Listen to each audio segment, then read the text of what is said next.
Baie welkom by Goeie Vrydag. En Gewera Park se digitale bediening kom na jou toe in jou huis, daar waar jy is. Miskien is jy 'n bietjie weg die naweek. Miskien is jy rustig by die huis. Ons het die geleentheid om tog saam hierdie Goeie Vrydag ook te vier. Ons gaan saam vandag lees uit die woord van die Here uit Markus 2. En ons lees daarso 'n gedeelte wat baie bekend is vir meeste van ons. 'n Gedeelte wat ons in die afgelope lydenstyd ook saam na toe voorberei het. Die gedeelte in Markus 15 vers 33 tot by vers 41 waar Jesus sterf. Jy is welkom om saam te lees. Maar voordat ons lees, kom ons sê dankie vir die Here dat ons by mekaar kan wees, al is ons nie by mekaar nie. Want hy verenig ons uiteindelik ook deur sy woord. Kom ons bid saam.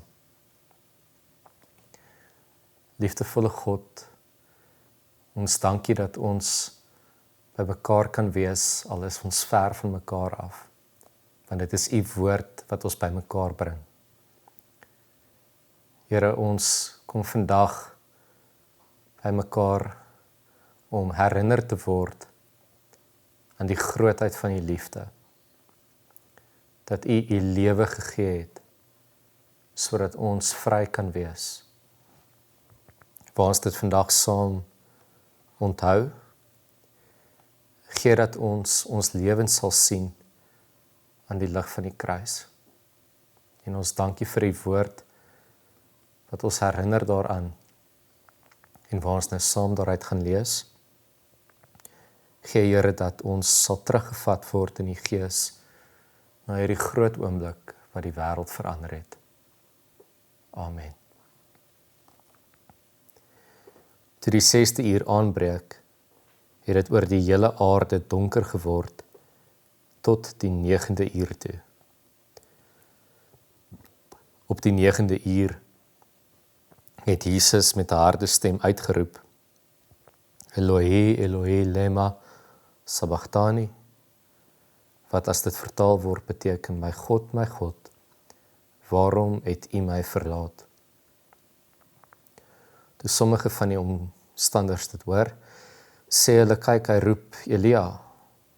Iemand het gehardloop, 'n spons met suurwyn deurweek dit op 'n riet gesit en vir hom gehou om te drink met die woorde, wag, laat ons sien of Elia kom om hom af te haal. Jesus het met 'n harde stem uitgeroep en sy asem uitgeblaas. Die voorhangsel in die heiligdom is in twee geskeur van bo tot onder. Toe die centurion wat reg oorkant hom gestaan het, om sy asem so sien uitblaas, sê hy, hierdie man was werklik seun van God. Daar was ook vroue wat op 'n afstand gekyk het, onder wie Maria Magdalena, Maria die moeder van jong Jakobus en Joses en Salome. Dit is die vroue wat hom, toe hy in Galilea was, gevolg en bedien het.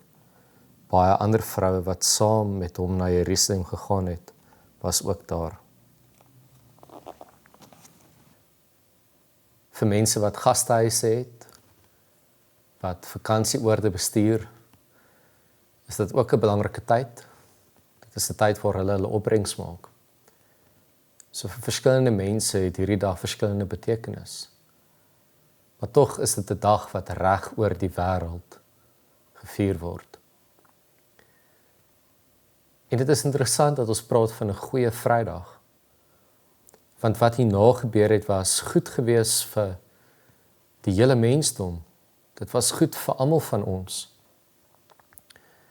Maar tog het Jesus aan die kruis gehang as gevolg van mense se boosheid. Sy eie mense wat hom nie herken het nie.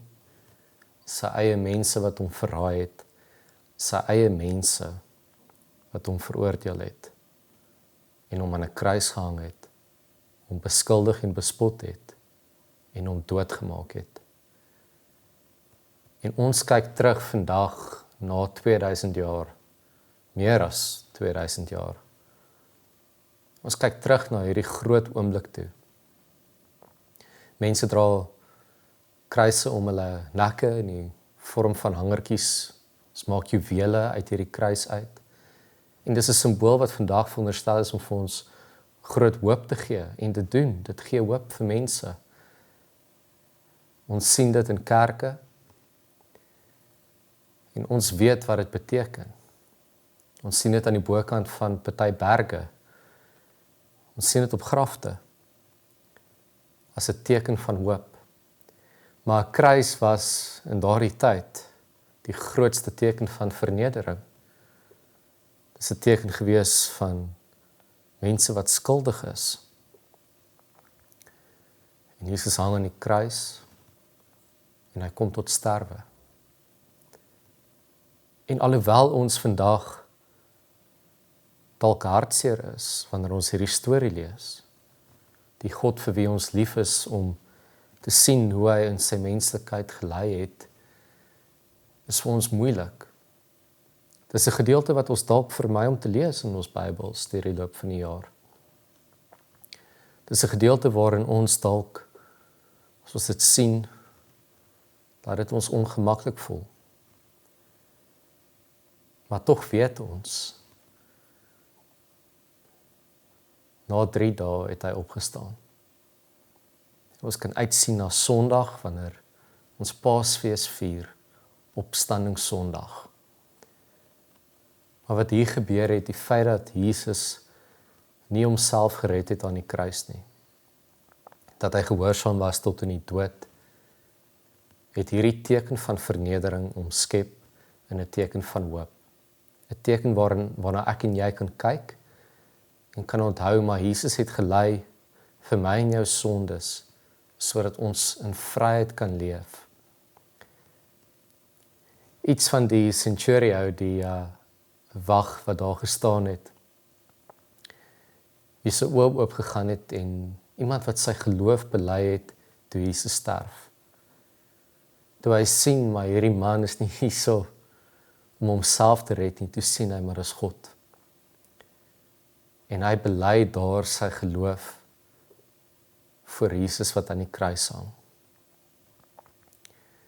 Sy lewe het verander in daai oomblik. Ek hoop wanneer jy vandag na hierdie gedeelte kyk, sal jy onthou wat jou geloofsbelijdenis is. Nie net die geloof wat jy bely op 'n Sondag nie, in die kerk nie, maar die geloof wat jy bely in hoe jy deur die lewe beweeg, in hoe jy met ander mense praat, in hoe jy na hulle luister. Beliggaam jy ook hierdie simbool van hoop vir mense wat hopeloos is. Soveel mense het hierdie gesien. Soveel mense het aan die kantlyne gestaan en kyk. Toegelaat dat dit gebeur. En ten spyte van hulle boosheid, het God die wêreld so lief gehad,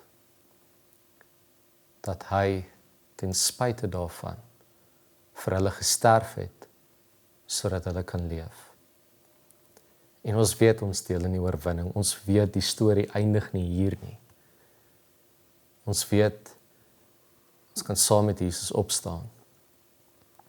Maar vir nou, vir Goeie Vrydag, word ons teruggevat na daardie oomblikke, wat vir daardie mense hopeloos gevoel het. Maar dit is tog so spesiaal en so kosbaar, wanneer ons ook onthou dat hierdie storie ons herinner aan die aand voor dit. Toe Jesus met sy disippels om tafel gesit het, en vir hulle gesê het, julle is verbind aan my. Die nuwe verbond is ek, my liggaam, my gees. Dit is waaraan julle verbind is. En wanneer ons hierdie tekens gebruik, dan onthou ons dat ons verbind is aan Christus, en juis in tye van lyding, maar dat die lyding nie oor ons heers nie. Want ons weet, Jesus het die lyding oorwin. Hy het die dood oorwin. Daarom kan ons aan hierdie tekens deelneem vandag en onthou dat hy gesterf het, sodat ons in vryheid kan leef. Daar waar jy is, kan jy vir jou brood kry. En een van julle in die huishouding kan dit breek aan die res. Jy kan vir jou wyn of druiwesap kry. En so kan ons ook saam deelneem aan hierdie teken van verbintenis, dat ons aan Jesus verbind is en dat hierdie simbool van die kruis vir ons hoop kan gee, dat ons nie in die kantlyn staan van hierdie gebeurtenis nie, maar dat ons ingebed is daarby. Ek gaan die tekens vir ons instel, waarna ons dit saam gaan gebruik. Kom ons luister na wat hierdie tekens beteken het. In die eerste plek is dit nie tekens wat ons as mense uitgedink het nie. Dit is nie 'n sakrament of 'n gebruik wat ons as kerk bedink het nie. Dit is iets wat God vir ons gegee het. Paulus getuig daarvan in 1 Korintiërs 11, vers 23 tot 26, en daar staan: Ek het van die Here ontvang wat ek ook aan julle oorgelewer het. Die Here Jesus het in die nag waarin hy oorgelewer is, brood geneem en nadat hy God daarvoor gedank het, het hy dit gebreek en gesê: Dit is my liggaam, dit is vir julle, gebruik dit tot my gedagtenis. Net so ook het hy na die maaltyd die beker geneem en gesê: Hierdie beker is die nuwe verbond wat deur my bloed beseël is. Gebruik dit elke keer as julle daaruit drink tot my gedagtenis. Elke keer as julle van hierdie brood eet en uit die beker drink, verkondig julle die dood van die Here totdat hy kom.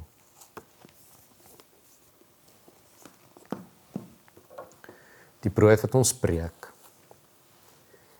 is die teken van ons verbintenis aan die liggaam van die Here Jesus Christus. Dat ons liggaamlik aan hom verbind is. Neem dit, eet, dink daaraan en glo, dat sy liggaam gebreek was tot 'n volkomme versoening vir al ons sondes.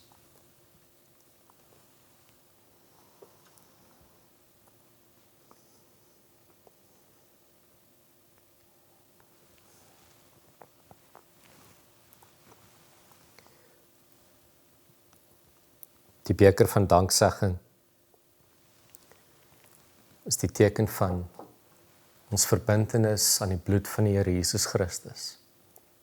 Neem dit, drink, dink daaraan en glo dat sy kosbare bloed gestort was tot 'n volkomme versoening van al ons sondes.